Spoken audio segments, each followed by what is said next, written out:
भक्तजनों, माताओं, बहनों, सादर जय श्री कृष्ण। हमारे YouTube चैनल में आप सभी का बहुत बहुत स्वागत है।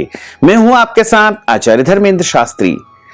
तो सबसे पहले आपको और आपके पूरे परिवार को दीपावली महापर्व की बहुत बहुत शुभकामनाएं एवं बधाइयां।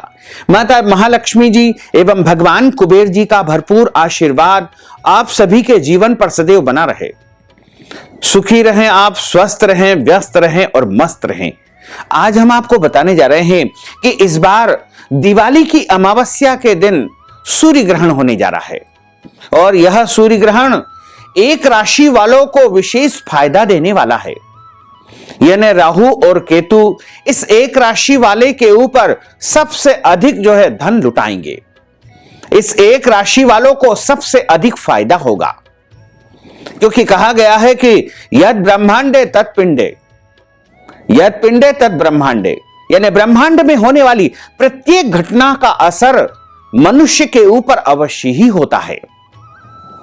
जब जब सूर्य ग्रहण एवं चंद्र ग्रहण घटित होता है तो ऐसे समय में राहु और केतु सूर्य और चंद्रमा को ग्रसित करते हैं, क्योंकि पौराणिक कथा के अनुसार जब समुद्र मंथन हुआ और समुद्र मंथन से अमृत तत्व की प्राप्ति हुई, अमृत कलश लेकर के भगवान धन्वंतरी प्रकट हुए, तो देवताओं तथा दानवों के बीच में विवाद की स्थिति निर्मित हो गई और सारे देवताओं ने भगवान नारायण से प्रार्थना की कि हे प्रभु, आप ही न्याय करिएगा। तो भगवान नारायण ने मोहिनी रूप धारण किया और देवताओं तथा दानवों को अलग अलग पंक्ति में बैठा दिया और कहा कि मैं जिस प्रकार से अमृत का बंटवारा करूंगा उसी प्रकार आप लोग उसे स्वीकार करेंगे। क्योंकि मोहिनी स्वरूप नारायण ने मोहिनी का रूप धारण किया था, इसलिए देवता और दानव सभी उनके ऊपर मोहित हो चुके थे। जब मोहिनी स्वरूप नारायण ने अमृत का बंटवारा आरंभ किया, देवताओं की पंक्ति में राहु नामक दैत्य आकर के बैठ गया और देवताओं के साथ उसने भी अमृत का पान कर लिया। इस बात की शिकायत सूर्य और चंद्रमा ने जाकर के नारायण से कर दी, यानी मोहिनी स्वरूप भगवान विष्णु से कर दी। उन्होंने क्रोधित होकर के अपने सुदर्शन चक्र से राहु नामक दैत्य का धड़ मस्तक से अलग कर दिया। दो टुकड़े हो गए। तो चूंकि वह अमृत का पान कर चुका था, इसलिए एक का नाम राहु हुआ तथा दूसरे का नाम केतु हुआ। चूंकि सूर्य और चंद्रमा ने राहु की शिकायत की थी, इसलिए राहु और केतु समय समय पर सूर्य और चंद्रमा से बदला लेते हैं। उनसे प्रतिशोध के कारण सूर्य ग्रहण एवं चंद्र ग्रहण की स्थिति निर्मित होती है। हालांकि वैज्ञानिकों का तर्क अलग है, लेकिन हमारे धर्म ग्रंथों और पुराणों में यही बताया गया है कि सूर्य ग्रहण जब होता है तो राहु और केतु दोनों ग्रह मिलकर के सूर्य को ग्रसित करते हैं। इसी कारण से सूर्य ग्रहण की स्थिति निर्मित होती है। इस बार दीपावली की अमावस्या पर सूर्य ग्रहण घटित होने जा रहा है और यह सूर्य ग्रहण वैसे तो सभी राशियों को अलग अलग फल प्रदान करेगा, लेकिन एक राशि जो हम आपको बताने जा रहे हैं उसके ऊपर इस ग्रहण का विशेष प्रभाव रहेगा। यह सूर्य ग्रहण भारत में 25 अक्टूबर 2022 मंगलवार को घटित होगा। कार्तिक माह के कृष्ण पक्ष की अमावस्या तिथि रहेगी और यह सूर्य ग्रहण का आरंभ 25 अक्टूबर को दोपहर पश्चात अपराह्न काल यानी 4:23 से यह सूर्य ग्रहण आरंभ हो जाएगा, जो कि शाम को 6:30 तक चलेगा। लगभग 1 घंटा और 7 मिनट से भी अधिक अवधि का यह ग्रहण घटित होगा। हालांकि अलग अलग शहरों में, अलग अलग देशों में इसका अलग अलग समय रहेगा, क्योंकि सभी जगह का सूर्योदय अलग अलग रहता है, इसलिए अलग अलग समय सभी जगह का रहेगा। और अमावस्या तिथि का आरंभ 24 अक्टूबर 2022 सोमवार को 5:27 पर हो जाएगा, जो कि 25 अक्टूबर 2022 मंगलवार को 4:18 पर अमावस्या तिथि समाप्त हो जाएगी। यह ग्रहण तुला राशि एवं स्वाति नक्षत्र में घटित होने जा रहा है। जब तुला राशि में यह ग्रहण घटित होगा उस समय तुला राशि में सूर्य, चंद्र, शुक्र और केतु 4 ग्रह विराजित रहेंगे। यह ग्रहण संपूर्ण भारत वर्ष के अलावा Greenland, Sweden, Norway, UK, France, Germany, Spain, Yemen, Oman, Saudi Arabia, Egypt, Italy, Poland, Romania, Austria, Greece, Turkey, Iran, Iraq, Pakistan, Afghanistan, Sri Lanka, Moscow, पश्चिमी रूस, नेपाल, भूटान के अलावा विश्व के कई देशों में पूर्ण रूप से दिखाई देगा। हालांकि कई स्थानों पर यह आंशिक सूर्य ग्रहण भी दिखाई देगा। इस ग्रहण के दौरान गर्भवती माताओं बहनों को कुछ विशेष सावधानी रखना बहुत आवश्यक होगी। इस ग्रहण का सूतक 12 घंटे पूर्व यानी 25 अक्टूबर के सुबह ब्रह्म मुहूर्त में 4:23 से सूतक आरंभ हो जाएगा, जो कि ग्रहण समाप्ति तक लगातार चलता रहेगा। ग्रहण के दौरान किसी को भी जल नहीं पीना चाहिए, भोजन नहीं करना चाहिए, कोई भी वस्तु खाना पीना वर्जित माना जाता है। हालांकि बच्चों, रोगियों और वृद्ध पुरुषों के लिए और माताओं बहनों के लिए और इसके अलावा जो गर्भवती महिलाएं होती रहती, उनके लिए खाने पीने का कोई विशेष प्रतिबंध नहीं रहेगा। अन्य सामान्य व्यक्तियों को ग्रहण के दौरान कोई भी वस्तु खाना पीना नहीं चाहिए। ग्रहण का सूतक जैसे ही लगे वैसे ही मंदिरों के, अपने घर के देव स्थानों के पट बंद कर देना चाहिए, यानी मंदिरों में पर्दा लगा देना चाहिए। सूतक और ग्रहण के दौरान भगवान के पवित्र नामों का उच्चारण करना चाहिए, भजन कीर्तन करना चाहिए, मंत्र जाप करना चाहिए, सिद्धि साधना करना चाहिए, उपाय करना चाहिए। तथा ग्रहण के दौरान गर्भवती माताओं बहनों को कुछ विशेष सावधानी रखने की आवश्यकता होगी। गर्भवती माताएं बहनें ग्रहण के दौरान यात्रा न करें, खुले स्थान में उनको घूमना नहीं चाहिए। इसके अलावा खुली आंखों से उनको ग्रहण भी नहीं देखना है। और गर्भवती माताओं बहनों को ग्रहण के दौरान जो है नुकीली वस्तु, धारदार वस्तु जैसे कैंची, चाकू, सुई, हंसिया, कुल्हाड़ी, इनका उपयोग बिल्कुल नहीं करना चाहिए। ग्रहण के दौरान सब्जी काटना वर्जित माना जाता है। ग्रहण के दौरान कैंची से कपड़ा नहीं काटना है। ग्रहण के दौरान सुई का उपयोग बिल्कुल नहीं करना है तथा ग्रहण के दौरान उनको कुल्हाड़ी या हंसिया का भी उपयोग नहीं करना चाहिए। यानी किसी भी प्रकार की धारदार वस्तुओं का उपयोग करना ग्रहण के दौरान वर्जित माना जाता है। ग्रहण के दौरान पति पत्नी को मैथुन कार्य नहीं करना चाहिए। ग्रहण के दौरान सोना नहीं चाहिए। ग्रहण के दौरान भोजन और अन्न का परित्याग कर देना चाहिए। ग्रहण के दौरान भोजन भी नहीं बनाना चाहिए। ग्रहण के दौरान वाद विवाद, क्रोध नहीं करना चाहिए। लड़ाई झगड़ा नहीं करना चाहिए। किसी का दिल नहीं दुखाना चाहिए। पेड़ पौधों को काटना छांटना भी ग्रहण के दौरान वर्जित माना जाता है। इसी तरह ग्रहण के दौरान भूमि नहीं खोदना चाहिए और ग्रहण के दौरान कोई भी पाप कर्म, गलत कर्म, अनैतिक कर्म बिल्कुल नहीं करना चाहिए। इस समय अधिक से अधिक भगवान का भजन करना चाहिए, कीर्तन करना चाहिए, मंत्र जाप करना चाहिए, सिद्धि साधना करना चाहिए। अगर किसी मंत्र को आप सिद्ध करना चाहते हैं तो ग्रहण एक उपयुक्त समय है। इस दौरान चूंकि सूर्यदेव कष्टमय स्थिति में रहेंगे, अगर कोई भी मंत्र जाप यदि आप करेंगे तो वह परम सिद्ध हो जाएगा। कंठ तक जल में खड़े रह करके मंत्र जाप यदि ग्रहण के दौरान किया जाता है तो वह मंत्र सिद्ध हो जाता है। अगर आपका कोई गुरु मंत्र है या फिर आप ओम नमो भगवते वासुदेवाय या श्री कृष्ण शरणम मम या ओम नमः शिवाय, कोई भी महामंत्र को यदि आप सिद्ध करना चाहते हैं तो ग्रहण के दौरान उसे सिद्ध कर सकते हैं।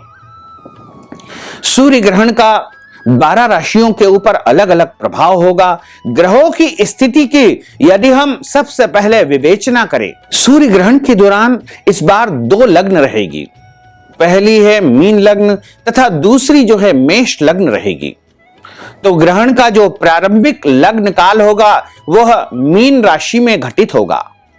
यानी मीन लग्न की यदि हम विवेचना करते हैं तो मीन लग्न में देवगुरु बृहस्पति इस दौरान विराजित रहेंगे। तथा दूसरे घर में मेष राशि में राहु ग्रह विराजित होंगे। वहीं तृतीय स्थान में वृषभ राशि रहेगी और चतुर्थ भाव में मिथुन राशि में मंगल रहेंगे और पंचम भाव में कर्क राशि होगी। वहीं छठे घर में सिंह राशि होगी तथा सातवें घर में बुध ग्रह विराजित रहेंगे एवं अष्टम भाव में चंद्र, शुक्र, सूर्य एवं केतु का चतुर्ग्रही संयोग बन रहा है। वहीं नवम भाव जिसे भाग्य और धर्म का कारक माना जाता है उसमें वृश्चिक राशि रहेगी तथा दशम भाव जो कि कर्म स्थान माना जाता है, राज्य स्थान माना जाता है, पिता का स्थान भी इसे कहा जाता है, तो दशम भाव में धनु राशि रहेगी। वहीं एकादश जिसे आय भाव कहा जाता है, आमदनी के स्थान पर मकर राशि में शनिदेव विराजित रहेंगे। वहीं द्वादश भाव में कुंभ राशि रहेगी। क्योंकि यह जो ग्रह स्थिति हमने बताई है, आप जो कि यहां हमारे पास में जो कुंडली बनी हुई है उसमें भी इस ग्रह स्थिति को देख पा रहे हैं और इस ग्रह स्थिति के कारण 12 राशि वालों को इस सूर्य ग्रहण का अलग अलग प्रभाव देखने को मिलेगा। वैसे एक राशि जो हम आपको बताने जा रहे हैं वो मकर राशि होगी। क्योंकि मकर राशि ग्रहण के प्रवेश काल में यानी ग्रहण जब प्रारंभ होगा उस समय मकर राशि का स्थान एकादश भाव में रहेगा। एकादश भाव जो कि लाभ स्थान माना जाता है और लाभ स्थान में यदि मकर राशि है और उसमें स्वयं शनिदेव बैठे हुए हैं तो मकर राशि वालों को इस सूर्य ग्रहण से सबसे अधिक धन लाभ होगा। क्योंकि सूर्य ग्रहण जो है राहु और केतु के कारण ग्रसित हो रहा है। सूर्य ग्रहण यानी सूर्य को राहु और केतु ग्रसित कर रहे हैं। इस कारण जो है सबसे अधिक फायदा वो मकर राशि को पहुंचाएंगे। क्योंकि मकर राशि की यदि हम विवेचना करें तो ग्रहण की जो राशि होगी तुला राशि होगी और तुला राशि से यदि हम मकर राशि तक जाते हैं तो उसकी स्थिति जो है बहुत अच्छी रहेगी। और मकर राशि से यदि हम देखें तो 10वीं राशि जो है ग्रहण की तुला राशि होगी और 10वां स्थान कर्म भाव होता है, राज्य भाव होता है, पदोन्नति का स्थान होता है। तो इस सूर्य ग्रहण के कारण सबसे अधिक धन लाभ मकर राशि वालों को होगा। रुका हुआ पैसा मकर राशि वालों को मिलेगा। मकर राशि वालों की लॉटरी लग सकती है। मकर राशि वालों को अचानक कहीं से धन प्राप्ति के रहस्यमयी संयोग बन सकते हैं। मकर राशि वालों की पदोन्नति हो सकती है। मकर राशि वालों का नया व्यापार शुभारंभ हो सकता है। मकर राशि वालों को आर्थिक फायदे के उत्तम संयोग इस ग्रहण के कारण बन सकते हैं। इसके साथ ही मकर राशि वालों को जो है पदोन्नति के संयोग भी बन सकते हैं। यदि वो नौकरी में है तो उनकी सैलरी भी बढ़ सकती है। इसके अलावा अचानक अनायास कहीं से धन लाभ के सबसे अधिक संयोग यदि किसी को बनने वाले हैं तो मकर राशि वालों को बनने वाले हैं। मकर राशि वालों को इस ग्रहण से सबसे अधिक फायदा होगा। यानी हम सीधी सरल भाषा में यदि कहें तो मकर राशि वालों के ऊपर राहु और केतु सबसे अधिक धन लुटाने वाले हैं। इनको इस ग्रहण से सबसे अधिक फायदा होने वाला है। ग्रहण का जो प्रतिफल होता है वह लगभग ग्रहण समाप्ति से 6 माह बाद तक रहता है। यानी ग्रहण जैसे कि 25 अक्टूबर को घटित होगा तो 25 अक्टूबर से लेकर के 6 माह तक निरंतर मकर राशि वालों को धन लाभ होता ही रहेगा। अगर हम 12 राशि वालों की बात करें तो सबसे पहले बात करते हैं मेष राशि की। मेष राशि वालों को इस सूर्य ग्रहण से धन लाभ होगा, मान सम्मान मिलेगा, पद प्रतिष्ठा इनको प्राप्त होने वाली है। दूसरी राशि आती है वृषभ राशि। वृषभ राशि को जो है जीवन साथी को कष्ट हो सकता है।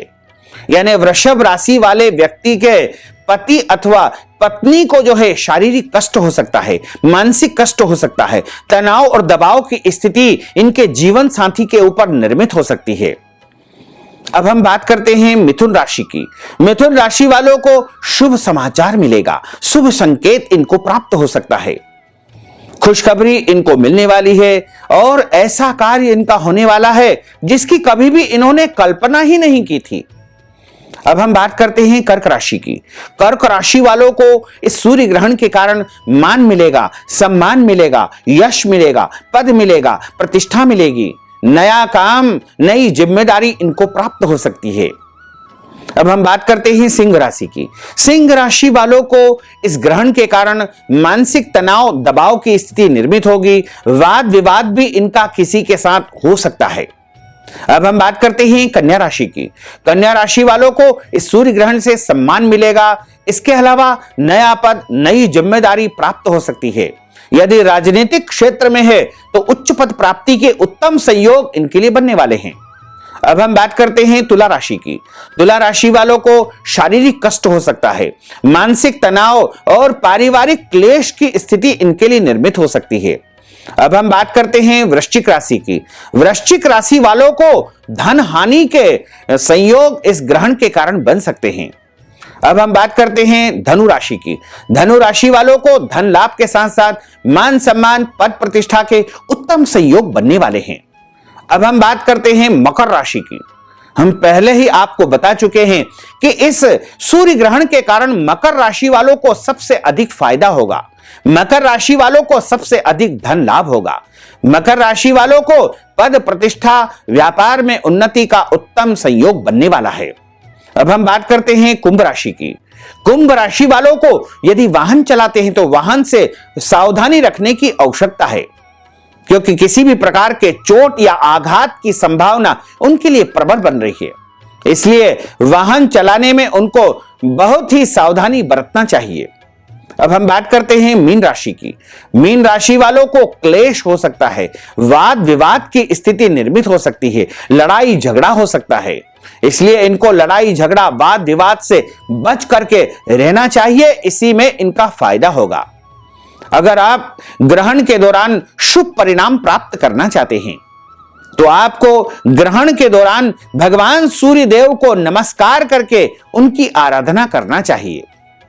ओम सूर्याय नमः इस महामंत्र का अधिक से अधिक जाप करना चाहिए, क्योंकि सूर्य देवता नवग्रहों के राजा है और नवग्रहों के राजा है तो सभी राशियों के ऊपर उनका व्यापक प्रभाव होता है।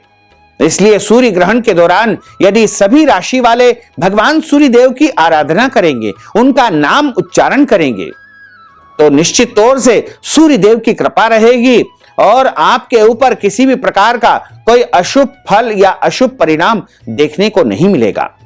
इसके अलावा आप अपने इष्ट मंत्र, गुरु मंत्र का भी जाप यदि ग्रहण के दौरान करते हैं तो अति उत्तम रहेगा।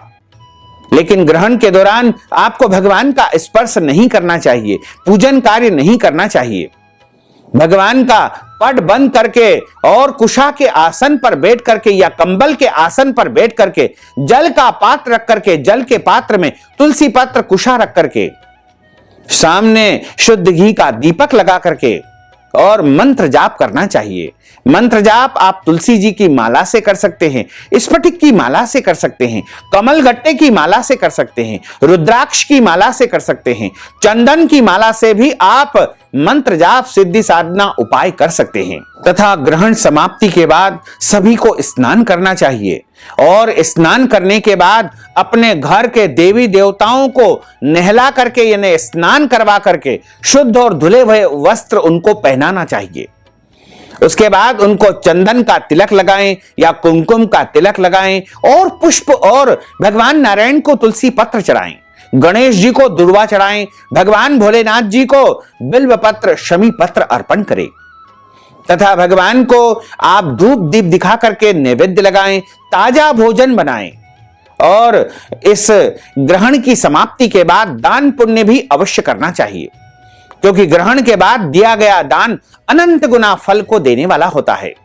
इसलिए ग्रहण के पश्चात आप दान पुण्य अवश्य करें और जब ग्रहण का सूतक आरंभ हो उस समय आपको अपने भोजन के जो सामग्री होती है, जैसे दूध, दही, फल या जल या जो भी वस्तुएं आपके घर में खाने पीने की मिठाई रखी है, उनमें कुशा और तुलसी का पत्ता जो भी आपको मिल सके वो जरूर रख देना चाहिए। और गर्भवती माताएं बहनें ग्रहण के दौरान जो है अपने पास एक सूखा अथवा पानी वाला नारियल अवश्य रखें और ग्रहण समाप्ति के बाद इस नारियल को जल में प्रवाहित कर दे या अग्नि में जला करके भस्म कर देवे तो ग्रहण का उनके ऊपर किसी भी प्रकार से कोई दुष्प्रभाव नहीं होगा।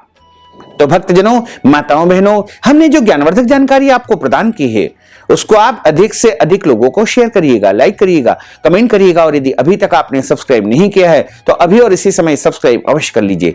आपको और आपके पूरे परिवार को सादर जय श्री कृष्ण, सादर धन्यवाद।